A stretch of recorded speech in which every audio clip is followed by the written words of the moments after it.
naan ay xawma sama député yi jox nañ ma feu vert pour ma dem moom mooy taxaw fii di wax ay feu vert. loolu yow rafetal la rek. yooyu yëpp da koy rafetal. beneen bi mooy ndumbelaan nañ ko fonk remaniement bi waxoon nañ ko. yaa ngi fàttaliwu. ñun ñëpp ñu wax remaniement. Omar Sarr waxuñu ko fii keroog. effectivement. waxuñu Omar Sarr le rôle qu'il a joué. jusqu'à arriver à ce niveau. donc pour wane la donc ñun jot na à ce que Sénégal yi aussi nañ ñu bàyyi fàtte. Bougane wax na ko Sénégal yi dafa gaaw a fàtte. day leen xool ñi ñu ngi di choisir bàyyi leen xartum yi bàyyi leen t-shirt yi. bàyyi leen kii non yooyu c'est fini. c'est important Omar Faye alors Pape Makhtar très rapidement il faut que ñu évacuer cette question politique laata ñuy dugg ci question de développement par rapport ak émigration clandestine également. waaw d'accord bon très rapidement rek fi may commencer par un témoignage parce que tey c'est pas la première fois ñu koy invité mais.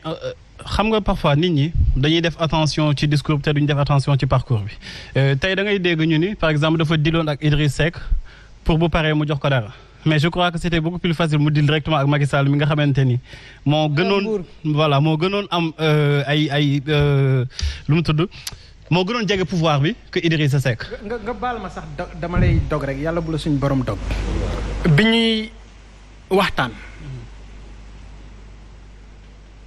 moom Idrissa Seck bi mu ñëwee seet si ma dama ne ko laajuma la dara lenn dong laa bëgg programme bii moom la ma sénégalais yi toppe ndax mën nga koo exécuter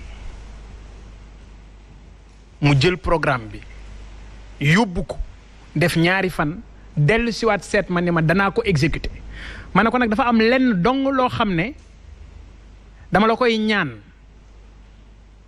ndax nekkutoon ci programme bi mu ne ma lan la ma ne ko ndax su ma la ko ñaanee di nga ma ko mën a defal mu ne ma bu dee ne lu dul yàq suma diine la du wàññi suma ngëm incha allahu rabbi dinaa ko def ma ne ko dama bëgg la réalisation du canal du Cayor parce que jàpp naa ne Sénégal dara mënu koo soppi lu may gone yi delluwaat ci mbay mi te balaa nga naan naam ne fa nit ñi mënuñoo bay te amuñu ndox mi ñuy jël dex gi di ko sotti ji bël ba ca Ndar ndox mi ñu koy sotti ci géej gi il faut ñu xam ne suñu borom daf ñu defal xéewal googu il faut ñu jëfandikoo ko naka la ñu mën a drainer ndox boobu def ko ci benn canal grand maxi de 350 voire 400 kilomètres dugal ko Jolof dugal ko Bawol dugal ko Saalum fexe ba nit ñi di bayal seen bopp noor ak nawet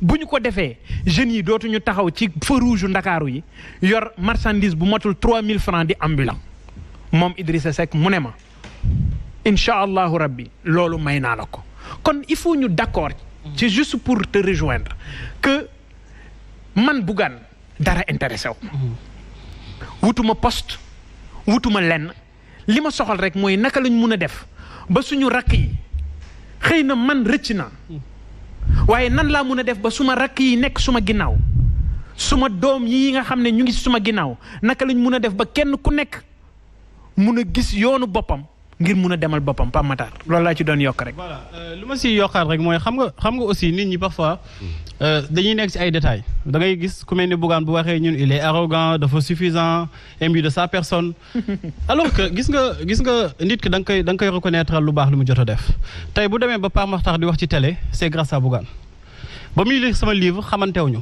musuma fi demander pour liggéey à la Sen TV sama livre nga jot ci Abdoulaye Mbow nga lire que tu as cherché à me contacter jotoo ma rappeler la nga di ma livre bi nga bind de dafa mel ni mën nga ko bindal ba tey jii ma nekk Sen TV nekk Zik FM presque 4 ans donc tey boo nekkul woon di jàppale ndaw yi doo yëg kan mooy Pape Makhtar Diallo doo yëg kan mooy Cheikh Oumar Talla doo yëg ñan ñoo nekk tey jii ci biir télé bi di daan seen doole di xëy di gontu di dimbali seen i njaboot donc loolu dafa am solo ñu koy rappeler Sénégalais yi dafa am ñoo xamante ni tey dañuy bëgg di la mettre en opposition ak Ousmane Sonko mais Bougane am na stylam Ousmane Sonko am na stylam te ñoom ñaar ñëpp les Sénégalais ont besoin d'eux il faut que ñu xam ni du benn vision mooy doxal Sénégal te là où je rejoins l'analyse sur les politiques tey bu ñu demee ba Abdoulaye Wade avec toute l'affection que j'ai pour lui bu Abdoulaye Wade ban entreprise la jot a créé ci Sénégal président Abdou Diouf ban entreprise la jot a créé ci Sénégal Senghor dem na mais kër sax bàyyi ko Sénégal donc ñooñu yi nga xamante ne ñoo jot succédé au pouvoir lan nañu bàyyi ñu Sénégal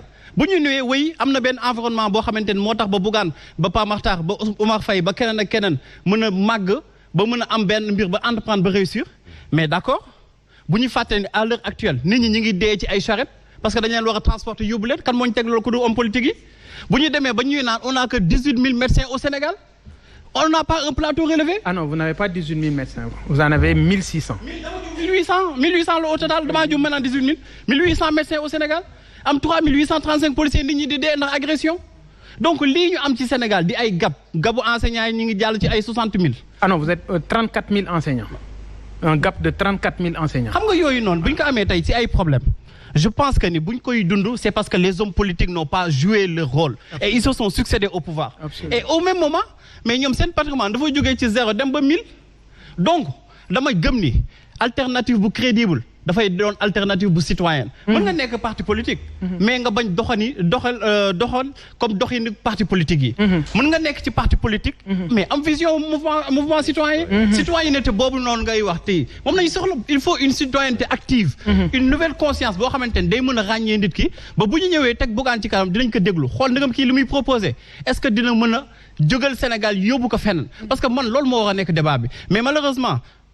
def nañu façonné nañu de telle sorte que bu Pape Makhtar jógee di wax sikkim bi nañuy lijjanti de Omar Faye bi wax dañuy naan non expression faciale am keneen ak keneen dañ koy lijjantil ay sikkam et au même moment ñi nga xamante ni ñoo taxaw di lekk suñu àll duñu leen lijjanti donc je crois que il faut que ñu delluwaat xel ci parcours nit ki xool nit ñi lan nañ jot a def lu baax ci dëkk bi ñu gën leen jël teg leen en modèle parce que tey bu ñuy wax immigration dañ si ñëwaat ak yeneen c'est parce que à un moment donné les gens n'ont pas de repère et il y a des gens yoo xamante ne bu ñu leen jëlee comme repère Sénégal dina avancer ñaata D-Média bu fi amoon tey yi nga defeen emploi duñu ko créé donc je crois que il faut que ñu gën a def loolu te moytu ce discours là bi wane que ni way sa patron nga invité da nga war a indépendant vis-à-vis de lui da nga ko war a attaquer mais da nga ko war a attaquer non mais depuis non nee na même ma terminer s'il te plaît waaw may ma rek ma terminer parce que depuis ñu annoncé émission bi déjà t'appelle te dire que oui sa patron la bul ko may dara non mais da nga koy attaquer mais au nom de quoi et pourquoi donc je crois que il faut que ñu xam ni ñun lu ñu intéressé tey jii mooy fexe ba li nga xamante ni moom lay proposer askan bi jot ci maintenant il appartiendra au peuple de choisir ndegam lii nii dafay convenir par rapport ak ñoom seen i besoins wala du convenir seen besoins. D'accord alors dafa am lu ndaw rek. 30 secondes ah waaw 30 secondes ça ne ne dama bëgg Sénégalais yi bàyyi un dissident du système. On est habitué à chaque fois di fal koo xamante ni dafa nekk ci système bi bàyyi dem ci opposition ñu fal la. yooyu il faut mu dañ. parce que booy seet tous ceux qui se sont succédés par plus souvent c'est des gens qui étaient dans le système nekk si am xaalis am lépp jóge fa génn créer ay affaire am dem campagne ñu ne nañ ànd ak moom pour jàppale ko yooyu il faut ñu bàyyi ko tant que bàyyiwuñu ko du réew mi du dem. D'accord alors pour fermer cette question. non dama bëgg a wax Pape Makhtar dara rek parce que li muy wax man d'accord naa ci man gëm naa ni Bougane Gueye Dany am na capital éthique mais. Ce que Pape Makhtar appelle des détails, moi je les appelle pas des détails. Ah oui, Serigne Cheikh Ahmed Tidiane Sy ba muy wax ne nan lañ war a mel daf ne soyons comme Dieu, sage et créateur. Il est normal que les Sénégalais sachent laajte est-ce que Bougane Gueye Dany mi wala Sonko mi wala Thierno mi wala Omar Faye mi ñu bëgg a jiite est-ce que il n'est pas hautain. Est-ce que am na kersa. Est-ce que xam na nu muy tonton parce que pouvoir drogue la.